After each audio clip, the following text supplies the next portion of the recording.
ஒரு நடிகர் அரசியலுக்கு வராரு அப்படின்னாவே இங்க பொதுவா ஒரு கருத்து இருக்கு. என்ன அப்படின்னா, நடிகருக்கு கூட ரசிகர் கூட்டம் எப்படி ஓட்டா மாறும் அப்படின்னு சொல்லிட்டு ஒரு சிலர் சொல்றாங்க. அன்னைக்கு எம்ஜிஆர்ல இருந்து இன்னைக்கு தளபதி விஜய் வரைக்குமே அப்படிதான் சொல்றாங்க. தலைவர் தளபதி விஜய் அவர்கள் கட்சி ஆரம்பிச்சப்போ அவருக்கு கூட லட்சக்கணக்கான மக்களை பார்த்துட்டு இவங்க ரசிகர்கள் கூட்டம், ஒரு தற்குறி கூட்டம், இந்த கூட்டம் எப்படி ஓட்டா மாறும் அப்படின்னு சொல்லிட்டு ஒரு சிலர் கதர்னாங்க.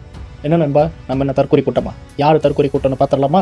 ரசிகனா இருந்து ஃபர்ஸ்ட் ஷோக்கு டிக்கெட் எடுத்துட்டு இருந்த கூட்டத்தை இப்போ தன்னோட தலைவனுக்காக அரசியல் வேலையை செய்ய வச்சிட்டீங்க. சினிமாக்காக போஸ்டர் ஓட்டிட்டு இருந்த கூட்டத்தை இப்போ தற்கொலை கூட்டம்னு சொல்லி அரசியல் போஸ்டரையும் ஒட்ட வச்சிட்டீங்க. சோசியல் மீடியாவில் ஆடியோ லான்ச் அனிருத் சாங்ஸ்னு வைப் பண்ணிட்டு இருந்த கூட்டத்தை இப்போ முதலமைச்சர் என்ன பேசுறாரு, எதிர்கட்சிகள் என்ன பேசுறாங்க, மற்ற கட்சி தலைவர்கள்லாம் என்ன பேசுறாங்கன்னு அரசியல் பேச்சை கேட்க வச்சிட்டீங்க.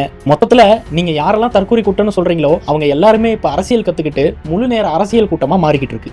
இங்க சின்ன பசங்கள்ல இருந்து பெரியவங்க பெண்கள் வரைக்குமே அரசியல் பேச ஆரம்பிச்சிட்டாங்க. உங்களுக்குலாம் உங்களை நம்பி நீங்க காட்டுற குழியில உள்ள ஒரு கூட்டம் தான் அடிவார்ந்த கூட்டம். ஒரு தலைவன் மக்களுக்காக இறங்கி நல்லது பண்ணணும் களத்துல நிற்கும் போது அவனுக்காக எதிர்த்து கேள்வி கேட்கிற கூட்டத்தை பார்த்தா உங்களுக்குலாம் தற்கொலை கூட்டமா தான் தெரியும். நீங்க சினிமாவில் முக்கிய நட்சத்திரத்தெல்லாம் வச்சு விருது வழங்குற விழா நடத்திட்டு இருந்தப்போ என்னோட தலைவர் விஜய், எங்களோட தலைவர் விஜய் அவர்கள் மக்களுக்காக களத்துல நின்று பேசிட்டு இருந்தார். அப்போ உங்க மேஜிக் ஷோவை யாரும் பார்க்கல. தலைவனோட பேச்சை கேட்க தலைவனை சுத்தி தான் மக்கள் நின்றுட்டு இருந்தாங்க.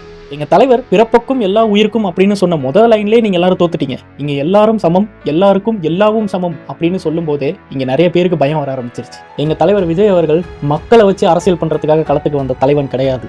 உன் நாட்டுல இதுதாண்டா நடக்குதுன்னு சொல்லி அரசியலை கத்துக் கொடுக்க வந்த தூய்மையான வெளிப்படையான தலைவர். இப்போ சொல்லுங்க, நம்ம கூட்டம் அறிவார்ந்த அரசியல் கூட்டமா இல்ல இவங்கெல்லாம் சொல்ற மாதிரி தற்கொலை கூட்டம்? A true leader does not enter politics to rule the people but to awaken them. He rises not for power but for the nation conscience.